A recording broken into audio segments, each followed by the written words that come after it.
Hi friends, అందరికీ good evening. అందరూ ఏం చేస్తున్నారు? మా కనీష్ బాబు చూసారా, సైకిల్ తొక్కుతున్నాడు. మేము మేడ మీదకి వచ్చాం. కన్నా చెయ్యి, ఇప్పుడులాగా చెయ్యి. ఎలా చేస్తున్నావు చూసారా ఫ్రెండ్స్? పూరి పట్టుకొని పైకి వచ్చామన్నమాట. పూరి తినిపిస్తున్నాం.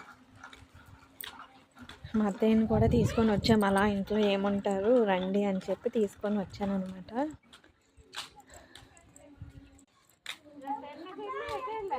అగా ఆ చివరికి వెళ్ళిపోవడమే.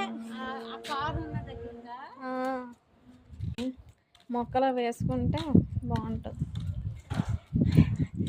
అత్తయ్య అయితే మేడ మీదకి వచ్చారు కదా, ఎప్పుడు మేడ మీదకి రారనమాట. చూస్తున్నారు మేడ అంతా. కనీష్ బాబు ఇంకా ఎంతసేపు కనీష్, ఫాస్ట్గా తినాలి. ఎలా తొక్కుతున్నాడు, ఒక్క పూరి తిన్నాడు ఇప్పటికి. రా